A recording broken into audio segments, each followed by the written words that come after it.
I think it's going to go exactly that way. David, I didn't get you on Cooper Flagg here, but how Duke plays the rest of this conference tournament, understandably, is going to come down to how he handles tonight and comes back tomorrow, potentially. But, David, would you sit Cooper Flagg for the rest of the weekend into next week?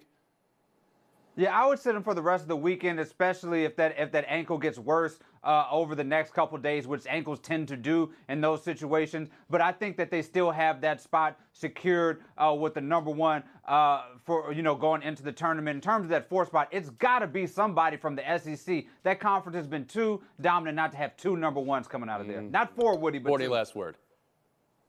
Yeah, Duke is still a very good team. If Cooper Flagg is not able to play the rest of the way in the ACC. Could still win the tournament. Could still win the conference tournament. Kon Knueppel is the second leading scorer.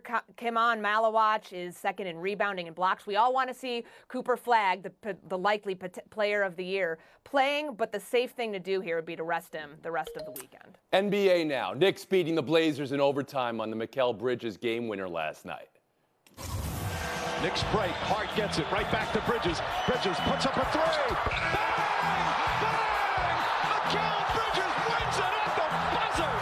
That's a double bang from Mike Breen. This came after Bridges said he asked Tom Thibodeau for fewer minutes for the starters. That did not happen. This game went to overtime, so Bridges logged 41. Thibodeau, nonplussed to be asked about that by reporters, and went further saying the conversation didn't happen. So just when you might say, a win makes it all okay, whoa, what do we have here? Around the horn, David Dennis Jr. What you have right here with the New York Knicks is really an unwinnable situation when there's already a magnifying glass on Thibodeau in terms of the minutes played. If there's anything between now and playoff time regarding injuries, everybody's going to look to this moment where Mikal Bridges came out as the guy, the Iron Man in the league, the most unimpeachable guy to talk about minutes, said, not just privately but publicly, please take down some of these minutes. We're playing too much. And Thibodeau brushed him off by saying saying the conversation didn't happen, which throws his own player under the bus. So this is an explosive situation. The Knicks and Bridges, by the way, has played 26 times. We've played more than 40 minutes. That's 22 more than the Cavs and Thunder players combined have played more than 40 minutes. This is a tenuous situation coming into the playoffs. Courtney Cronin around the horn of you. And Mikal Bridges would know a thing or two about playing a lot of minutes, considering he led the league when he was with Phoenix in minutes, 2020, 2021. And then, of course, he did it with the Nets, too. If this guy's telling you, hey, let's go into our bench depth, back off a little bit, I think you should listen. I will give both sides here a little bit of credit, though. The professionalism that was displayed yesterday when Mikal Bridges needed him all 41 minutes. He's now hit the game winner in 2 of the closest games in NBA history. There were 42 lead changes last night, Tony. They needed him. But on the other side of this, it's not like the Knicks have been blowing people out. They've been to overtime in 5 of their last 12 games. They've needed these big minutes from their stars, but as we're trying to get towards the playoffs, they've got 3 of their wings, OG Anunoby, Josh Hart, and Mikal Bridges, top 10 in minutes right now. I don't think a zebra can change his stripes, meaning Tom Thibodeau, but the message here, a very loud one, and your coach kind of calling you a liar, doesn't really sit well with me. Woody Page around the horn of you. I think there's a situation of bridges over troubled water there, that when you have a coach basically say the player lied, that they didn't speak it. You got it, Tony. I'm with you, my friend. I'm with you.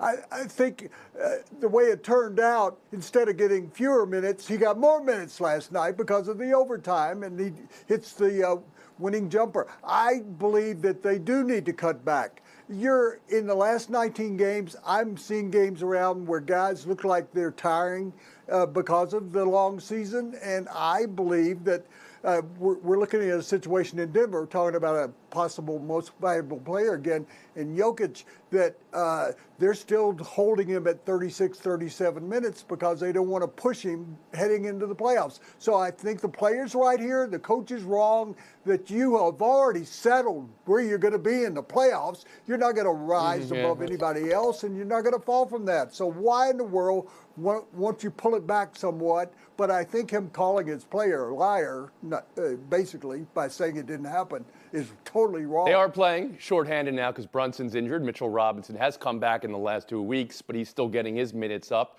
Josh Hart has been a player in this team who said, I want more minutes, and he's already playing a lot, but that's how he's decided to approach it. Justin Tinsley on what played out last night for the Knicks. Well, before I get into minutes, Gay Tony, let's play our personal favorite game, the presidential game. Mikal Bridges is the first New York Knick with 30 points and a game winner since the pre-Watergate era, Nixon era. I'm talking Willis Reed in 1969. That can't the be first true, is Knick it? to do. Wow. No, that is definitely true. Wow. That is definitely true. Now, in terms of yesterday and the comments that were made, it was very weird that Thibodeau denied the conversation ever happened, but it was also kind of weird that Bridges made it public, because we know that is the elephant in the room for this team. This isn't anything new. But to Bridges' credit, no one knows about minutes more than Mikal Bridges. This dude just played in his 539th consecutive game. That's the second longest streak since 2000. So his words hold weight here. But it likely won't change anything because Tibbs is Tibbs and this side coaches. Going into last night, over his last 9 games, he's averaged 29 minutes a game. I know this because Frank Isola is the minutes police. And whenever anybody has something to say about the minutes that the Knicks are playing, Frank tries to provide an opposite side to that, and that's fine. This team is at the 3 seed and going to be sitting there for the next 2 months, as you said, Woody Page. That's part of it, you know? You don't have to, you're not going to drop too much further. The anthem in Portland last night. I want to talk about this because it was sung by Natalie Gilbert. This was a 22-year reunion of a great moment. Story time, kiddies. 2003, 13-year-old Natalie had a moment in the anthem where she lost her way in the words. And who stepped in? Blazers coach Mo Cheeks for emotional support. Oh, I love this. Cheeks is now an assistant on the Knicks staff. So he was there last night. Gilbert sang it, nailed it, and then they shared a moment afterwards. I love everything about that. Want to finish with that. Yeah. Take a break here. Buy or sell is next. That was a moment.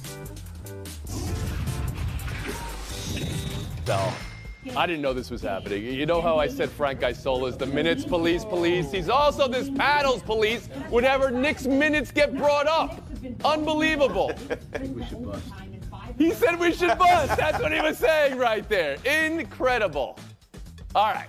What are we talking about? Thunder 118, Celtics 112. You asked for OKC clutch. You got it. Another fourth quarter overtaking of Boston.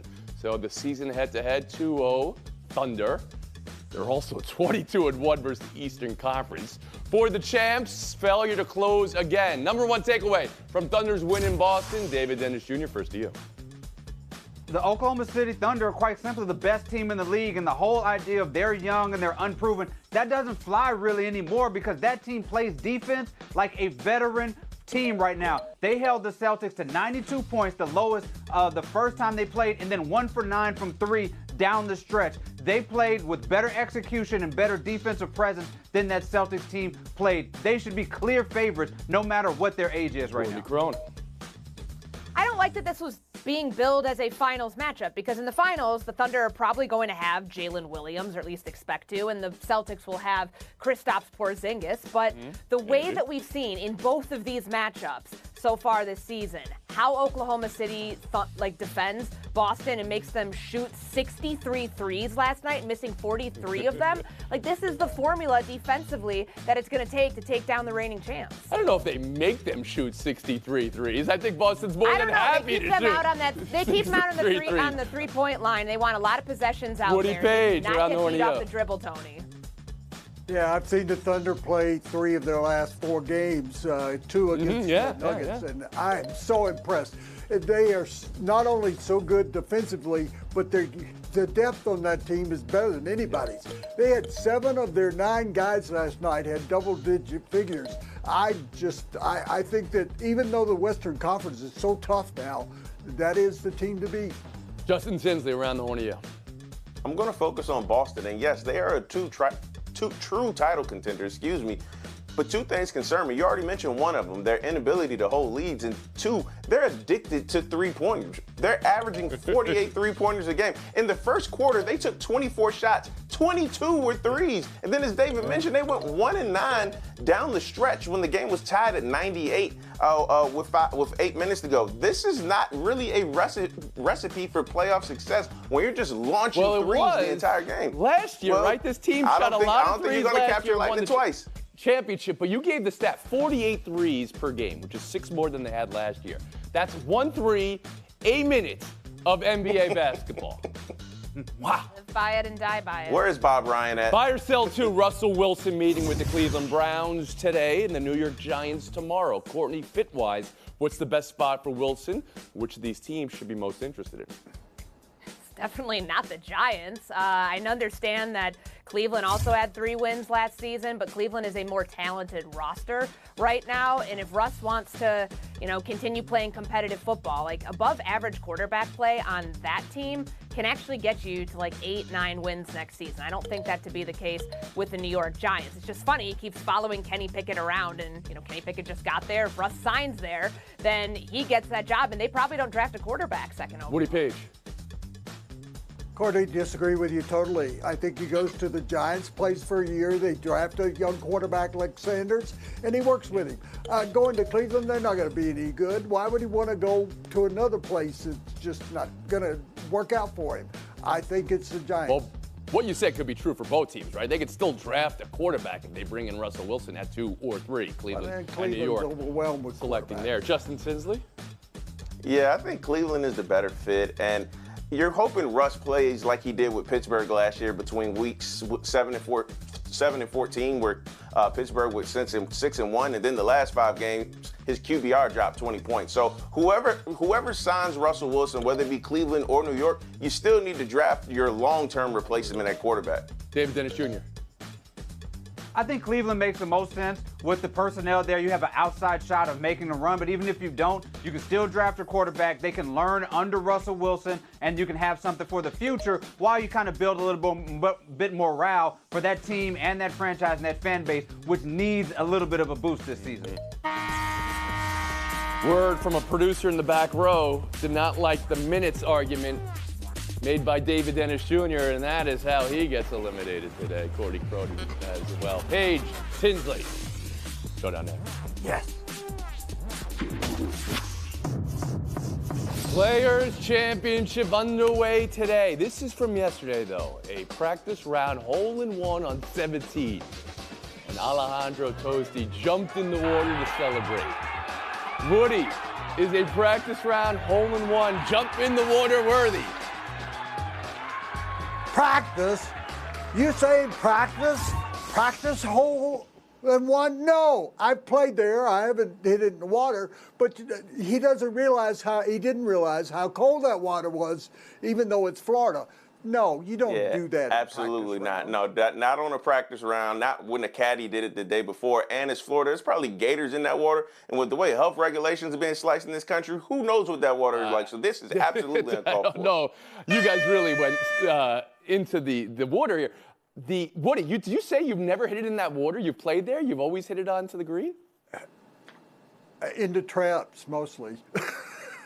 Okay. Showdown 2, the fastest overtime goal in NHL history. Stevenson, right away, set play, Montour, breakaway, score! 4 seconds. Brandon Montour gets Kraken, and the Kraken beat Canadians. Justin is scoring a goal in 4 seconds like that. More about great offense or bad defense? Tony, my man, you know the phrase, you stay ready so you don't have to get ready. This dude was ready so he didn't have to get ready. Shout out to Montour. This is all about the offense. Woodrow? No, that's defense. I mean, really? You can't stop it in first 4 seconds? It's the easiest play in the world to stop because he's got to come from mid-court, mid-ice. Okay, all right. They didn't stay ready. Justin Tinsley. MLB in Japan, Seiya Suzuki. Taking batting practice with a samurai sword. It's cool, and it sounds incredible. Just take a listen. But some have pointed out the history of cool videos on the internet, not always 100% in that they're real. Here, Woody, is this real? Of course it's real, and I love it. It's the way I slice through these opponents every time I'm on the show.